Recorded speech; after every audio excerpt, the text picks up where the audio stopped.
Hey y'all, what's up? My name is Tom Mizzle. You're watching my channel Mizzle 14, and I'm here doing a review of Queen Sugar Season 4, Episode 12.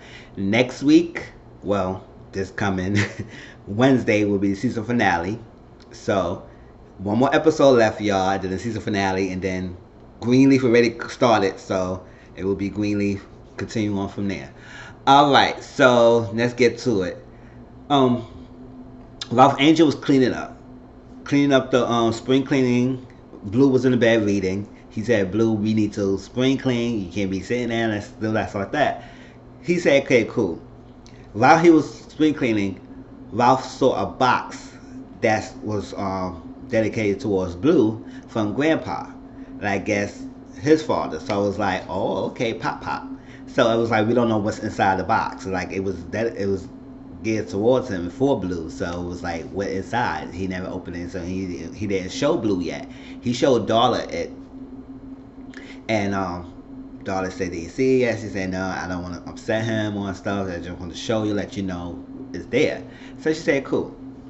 Before that scene happened, Nova came by, and Ralph Angel is still not having it with Nova. Nova is getting good terms with each part of her family one by one. But Charlie was first. Got good with Charlie, so her and Charlie is good terms right now. But Aunt Vi and Ralph Angel is still not here for Nova at this point yet. So Ralph Angel said, no, you did the worst thing possible. You will say what you're going to say and everything. You destroyed everything. She told Blue that he told Nova that Blue is in therapy. She said, what happened? Because he said because someone in school told him that I was his father, so now he got to go to therapy to clear his emotions, his feelings, and stuff like that, to come to terms with it. And then he also told her that Darla relapsed. So it's like it's on her because he said he never wrote that book, he never wrote the story. She would never have that happen, which is granted, yes, fine. With the Blue thing, yes, and with the Darla thing, it's also yes. But the Darla thing was further detailed than that story that I put out there. Yes, the workers made her feel some type of way and all that stuff, and the past come to haunt her. But her best friend, coming out and tell her some details that she blocked out and didn't think it, got her in the deep end. So that added on to the layer to what she was going through. So it was a 200% Nova's fault. At first it was. Until that best friend when it started spilling her damn mouth yapping, told her the freaking realty, and then realized that she was sexually assaulted at that night instead of she thought it was just one person. Alright, so my agent said, listen, who need enemies when you got family members right there next to you, right in front of your face, is gonna backstab you? I said, oh shit. I mean, that's true. Who need enemies when you got family members who destroy you within? So it's like, what's the point? If you could destroy me, who's people out there could do? So, and it's hurt worse when it's your own family member, right? So, Nova left, and she's trying to apologize and all that. He was not having it. So that was that. So he told Darla that Nova came and said Blue he didn't let Blue see his auntie, and Blue was so excited he wanted to see Auntie Nova. He didn't see Auntie Nova for a long time. He didn't want to see her, and he was so adamant not to let him see her. But Darla, on the other hand, I said, oh, I guess this steps and stuff are working for Darla. But she said, you know what? How long you gonna be mad at her because what you gonna do? You gonna keep going to long functions and keep ignoring her and stuff? At the end of the day, that's his auntie, and he needs to be surrounded by every person who loves him. And despite what she did, she does love Blue, everything. So you can't keep him from his auntie forever. And he said, I just not at that stage yet. He understand what she was saying, but he just not at that stage yet to be comfortable with Nova, his sister. I said, all right, Ralph Angel, yes, I understand. But, yeah, we'll see. But, yes, putting Blue in the middle of it is not a healthy way to do it. Yes, that's your son, and yes, she hurt you, so like that. It's crazy that putting your business out there. But at the end of the day, the Blue, that's young boy right there, might not understand too much to knowing why it happened. He explained to Blue later on at the party, and Blue schooled him. I would say Blue's really schooled his father because he explained two things because it was at the party, Micah's party, and I explained Micah's party later on. Micah's party, and Ralph Angel went in the bathroom because Blue went to sit next to Aunt Nova, and he said, "No, Blue, sit next to me, sit next to me." So Nova said, "Maybe you want to sit next to your father." She said, "I want to sit next to you." I know, and he took Blue, told Blue to wash his hands, to go to the bathroom, and Blue noticed that Ralph Angel is upset with his auntie, so he said, why you upset with Auntie Nova?" He said, "I'm not mad." He said, I said, "Where you get that from?" He said, "I heard you earlier and everything, and he's really upset." And he said Nova did something that was bad, and it just hurt me. And he said, "Did she apologize?" He said, "No." Well, maybe yes, but I didn't get to the point to that far yet. She said, "Well, it just sound he so Blue in his old fashioned the analogy to the same situation that Ralph was going through with his sister, as that me and my friend had an argument. Matthew had an argument over Minecraft, and the game, and we had an argument over it. We fight over it." He said, "So how do you and your friend handle it?" He said, "We decided to have two games apiece." And his mom said, it's not worth it losing your friendship over a game, because there's always gonna be a game out there, but your friendship is good. And basically was saying it's not worth to lose it because you got more in common than the differences. That little differences y'all had, we both had different lives, and y'all want to play the last game, is not that significant when y'all have more in common of different doing other things. So you gonna lose your one friendship over that one little minor thing, than keeping the whole friendship together and doing different things that y'all are both good at or y'all both enjoy. It's a bigger picture than that smaller thing, and you let that smaller thing overshadow the bigger picture. That's what the mother was saying.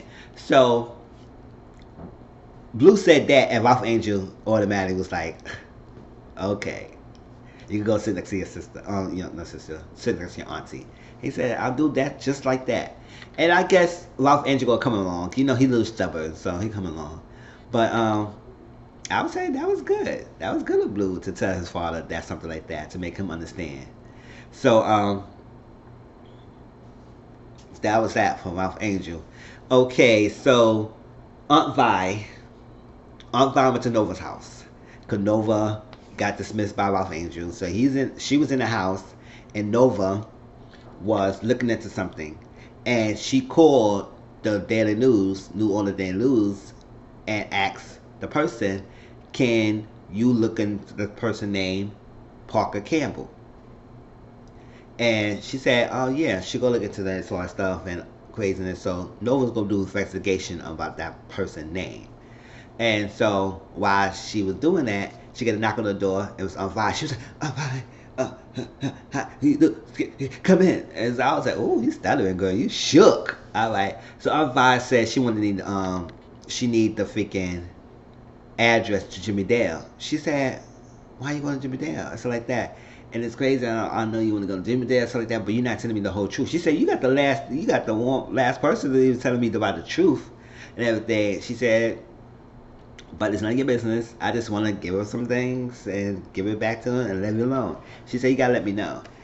And basically, she wanted to confront him and stuff, but Nova said, "I will give you the address only if you let me drive you and you talk to me."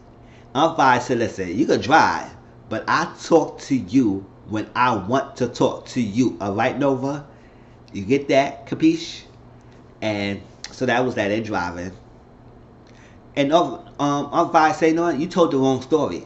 She said, "Aunt Vi, I was trying to, I said, no, you need to listen. You love to talk, but you need to listen. You told the wrong story.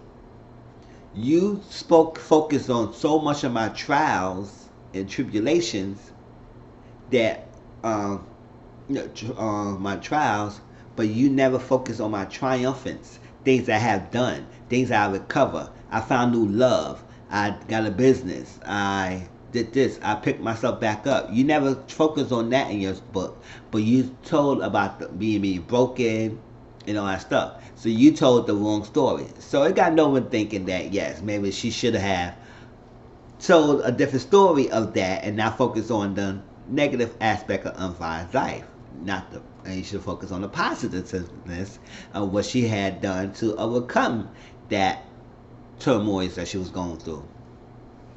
So they went to the house. Jimmy Dale looked at in that raggedy old house. I said, yeah, that's why you was going to freaking trying to get unvised so you could get some money, whatever. Because you live shitty, basically.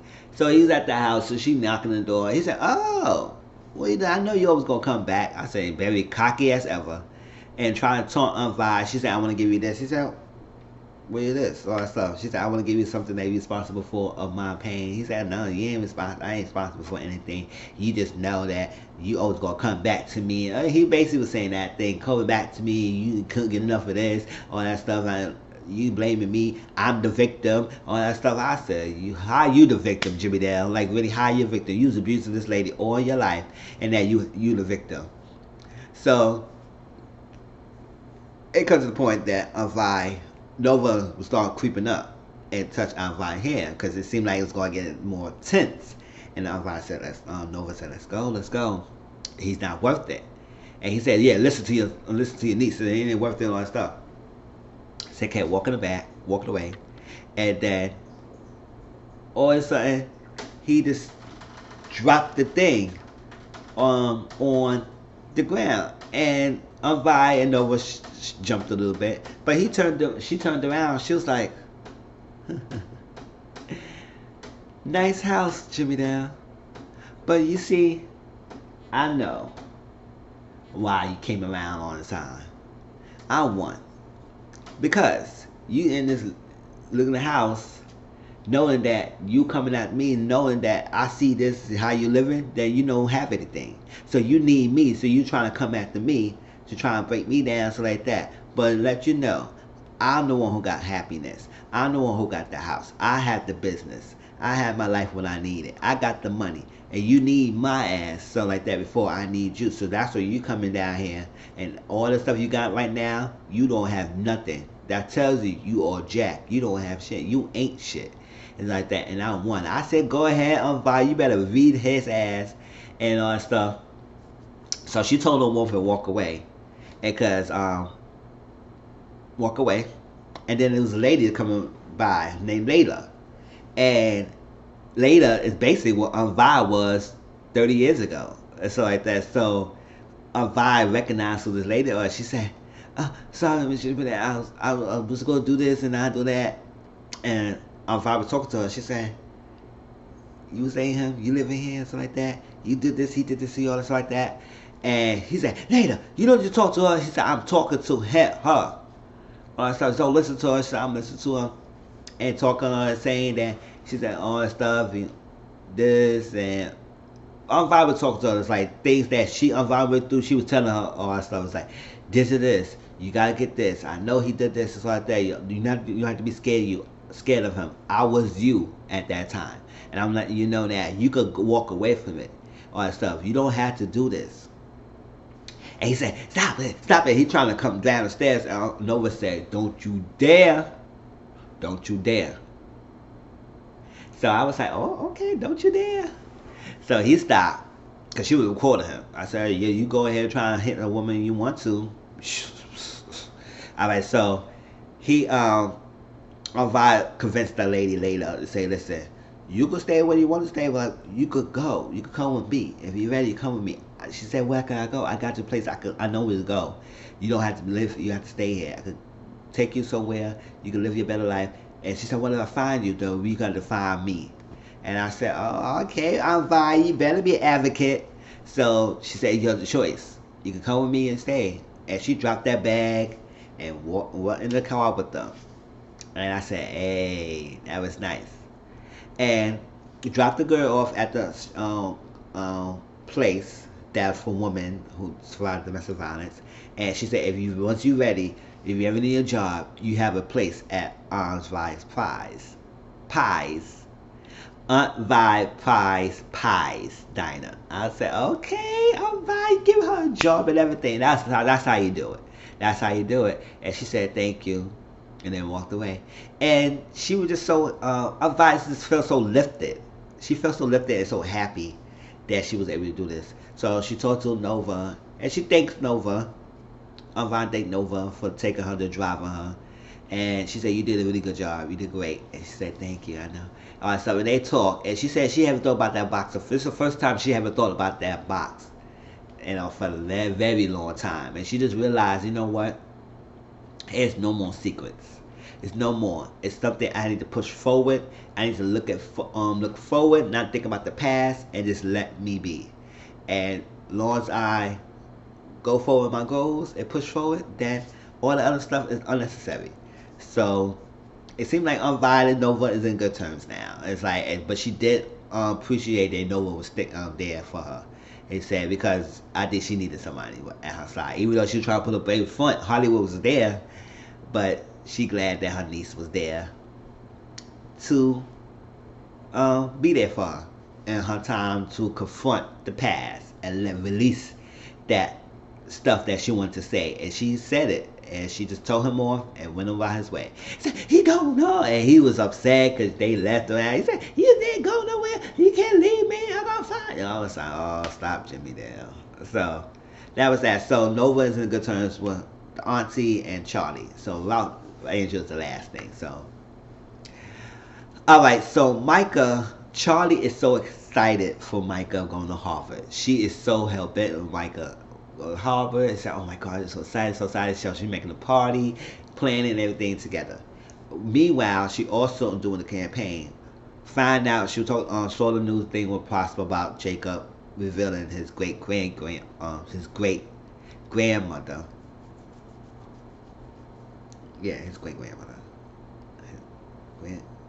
Great grandmother. Yeah, great grandmother was African American, and so that's in the news. So Prosper would say, I hate to rain your parade, stuff like that, but I was trying to go to vote and stuff like that, or register stuff like that, but they said I can't vote because I'm not registered as a citizen here. And she said, you've been living here all your life. It's like decades, how you not? So he said, it's not me. It's a bunch of people who have lived here for a long time got that registration revoked. I said, how people could do that? Like, revoke your registration and stuff like that because they feel like you're not living here. They've been living here for a long time. So whoever's doing this is doing some really shady stuff and trying to get the people to still lose even after that announcement, to make it do whatever they means necessary to make sure Jacob win, and they do every means necessary. So what they did, they took away the votes and unregistered people for votes. They also relocated the voting location of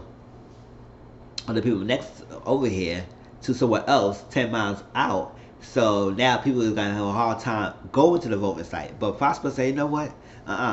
We gotta do the old-fashioned way. We can't let them beat us. So what we have to do, we gotta coordinate. We gotta find someone. I know someone that go do something with the do something with transportation to get a transportation. We gonna do what we gotta do to make sure we go in strides and over there. And I say we got this. Okay. So meanwhile, at that, Frances came to her office, struck her ass right in there. Forts like just went in, and we say, how dare you, so that tell my son that my grandmother was an African American and stuff. She said, oh well, hey cousin Francis. I said, oh shit, cause they is related basically, and all that stuff. She said, I ain't doing anything to him. That ain't know he's a smart boy and all that stuff. And Francis said, you done this. I'm gonna get you. Francis said, it's not the last of you, or something like that. And then the police officers came in and asked Charlie a question. She said, oh well, it seems like you busy all this something. I'll see you later. I said, oh, you sneaking shit. So basically the police officers was asking a question. It was so asking all the outward left questions. Nothing had to deal with that. It seemed like they were thinking low key trying to blame her for her own thing, like she trying to set her own thing, or somebody in her family trying to set it off set her family in fire because she was like, they said the cause of the freaking fire was freaking a propane blowtorch that used in sugarcane mills. And you say your brother had a mill and stuff like that. And basically it was like, okay, basically say that she would start the fire just to get money. And that's what it insinuated. And she said, first of all, I'm wealthy, so you could scratch that off. And second of all, she said something else. She just told them off. And she said, I know what you're applying, but any of the further questions you will have for me, you have to come back with my attorney. I said, yeah, get your asses out of there, because they was doing way too much. And they were saying that also, it drew the straw when they mentioned her son that was involved in something. And she said, we stopping it right here. We stopping it right here. You ain't gonna talk about her son. No. So they was being really rude. I was like, get your asses out of here. I was like, y'all can't stun Charlie that easily. Alright, so that was that. So the last thing was the party, right? So after everybody kind of sat down and they were doing the cheers and everything, Charlie was so happy her baby's going to Harvard, the cheers. Oh, I forgot. Micah and Kiki was talking, and there was an art gallery, and you know Micah's so interested in the photography. That's his calling. That's what he likes to do, so like that. And basically Kiki said no matter how far apart we will be, we will have each other's back. So he said it feels real, but that we're gonna be separated and moving away from each other because she's put her offer acceptance, so she will be going to her school where she's going that 4-year scholarship, full ride, and so she's going, and they're gonna be apart. So I was like, oh, long distance. So hopefully it works out. But she said we still come around for vacations. We still come around for summer holidays. We were apart for the summertime, and we kept it through. So we'd be good. He said some people say that, but sometimes it never be like that. I said, well, you gotta let the life falls as it may. You can't control it. So they was saying after the cheers, Micah said, I wanted to tell you after the elections like that, but I'm not going to Harvard.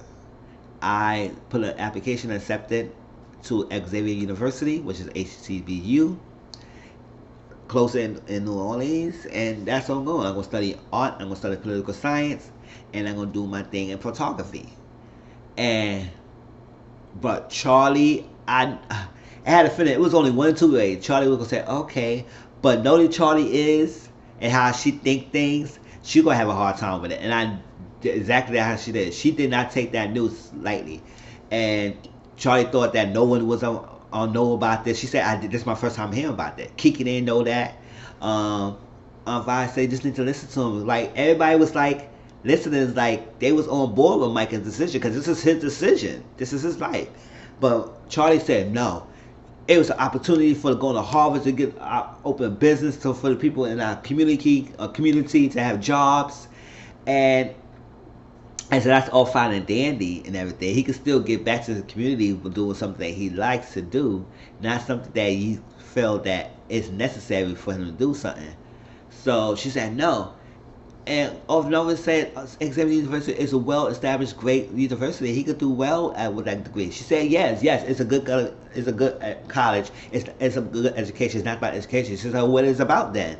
She said it's about the connections. Yes, because a Harvard, a black student having a Harvard University on an application, it does raise good awareness to people, applicants and employers, and so like seeing it and say, oh, he's a Harvard student, grad, and all that stuff. So yes, it opened doors. But it's not always that. It's always about the quality of education, not the connections. Because he could be in Harvard like being miserable because he's doing something that it was forced upon him from his mother, and that's something that he took upon himself to do it. So he rescinded his acceptance for Harvard, and he going to Xavier. Aunt Vi hugged Micah and said, I'm proud of you and everything, and I'm glad you're close by. But Charlie said, whatever she said, and she said, this is crazy, and I fought hard for everything, and to hear this from you on stuff, all that craziness, she said, Micah, how dare you and walked away. And Micah, you could say that hurting him. And I felt hurt for him because I started tearing. I was like, no, don't do that. I said, don't do that. Don't do that, Queen Sugar. Don't do that to me. Because I was like, before Charlie said that, you could tell she was very disgusted with Micah at that moment for him to not to go to Harvard. She was pissed. Pissed is to say, how dare you do that? I was saying, Charlie, girl, Charlie. Wow. I know you upset, but I would never think you would take it that extreme to belittle him like that for his decision. But that was Queen Sugar, y'all. Next week is the finale, or next episode is the finale, and I'm looking forward to it, y'all. Please, talk to y'all later. Please like, comment, subscribe to my channel. Tell me what y'all think about this video and the episode, and I'll talk to y'all later. All right, peace.